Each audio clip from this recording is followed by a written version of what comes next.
सुल्तानपुर के जयसिंहपुर क्षेत्र में नवंबर 2023 में हुई अंकेश कुमार की हत्या के बाद भी पीड़ित परिवार को सरकारी सहायता नहीं मिलने का आरोप लगाते हुए आजाद समाज पार्टी के बैनर तले अनीस अहमद खान शनिवार को परिवार के साथ उप जिलाधिकारी कार्यालय पहुंच गए।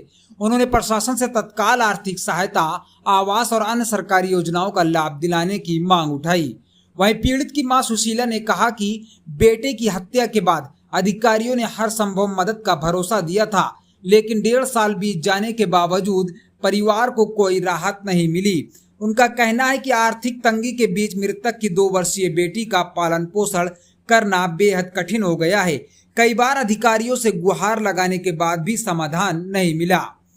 वहीं मामले की गंभीरता को देखते हुए उप जिलाधिकारी प्रभात कुमार सिंह ने पीड़ित पक्ष की बात सुनी और जांच रिपोर्ट जिलाधिकारी को भेजकर नियमानुसार कार्रवाई करने का आश्वासन दे डाला। आजाद समाज पार्टी के नेता अनीस अहमद खान ने कहा कि यदि पीड़ित परिवार को शीघ्र आर्थिक सहायता, आवास और अन्य पात्र सरकारी लाभ नहीं मिले तो पार्टी लोकतांत्रिक तरीके से बड़ा आंदोलन करेगी और शासन प्रशासन का ध्यान इस मामले की ओर आकर्षित करेगी। अब सवाल यह है कि क्या इस बार पीड़ित परिवार को न्याय और सरकारी सहायता मिलेगी या फिर आश्वासनों का सिलसिला यूं ही चलता रहेगा। क्या नाम है आपका, कहाँ से है? जयसिंहपुर बाजार से। नाम क्या है? सुशीला। क्या पता क्या घटना हुई थी? हमारे बच्चा की घटना हुई। जितना एसडीएम जी कहे थे हम पूरा सामान देवे, 3 आवास कह रहे हैं, पैसा कह रहे हैं, मतलब पूरा सामान कहीं दे का आज तक में सबको कोनो लाभ ना मिला।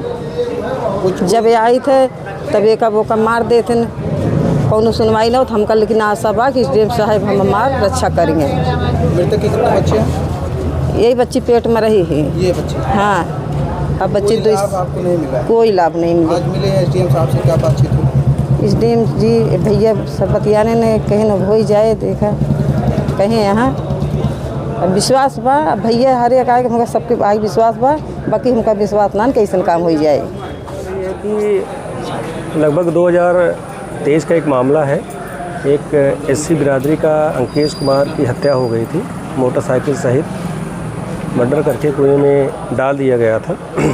उस संबंध में लंबी प्रक्रिया के बाद ये पेंडिंग रहा और लगभग 3 महीने पहले जो पीड़ित परिवार के लोग हैं वो एसडीएम साहब से मिले, जहां पर उन्होंने इनको बड़ी बेइज्जत करके वापस भेज दिया गया कि इस तरीके से हमारे पास कोई पेंडेंसी नहीं है।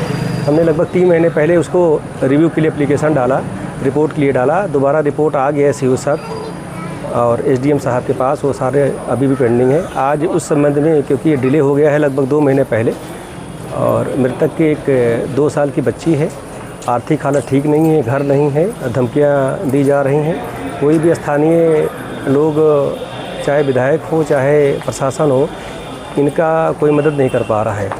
जब ये बात हम लगभग 3 महीने से इस मामले में इन्वॉल्व हुए तो हमारी कोशिश है कि जो भी इनको फाइनेंशियल मदद हो सकती है, सुरक्षा हो सकती है, वो हम उपलब्ध कराएँ।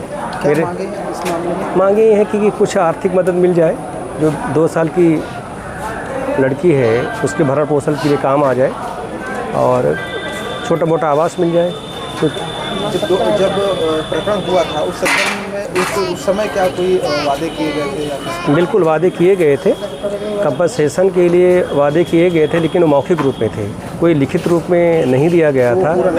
वो पूरा नहीं हुआ और ये बेचारे सब के सब जो पीड़ित परिवार के लोग हैं वो उस वक्त समझ नहीं पाए कि लिखित रूप में ले लिया जाए, उसका शायद इनको नुकसान हुआ। इस प्रकरण में आज आप एसडीएम साहब से मिले, क्या बातचीत? एसडीएम साहब ने भरोसा दिलाया है कि पूरी जांच रिपोर्ट लिख करके इस संबंध में जो भी सुविधा दी जा सकती है डीएम साहब को रिपोर्ट कर देंगे और हमारी कोशिश होगी कि अपने स्तर पर इनको पूरी की पूरी मदद की जाए।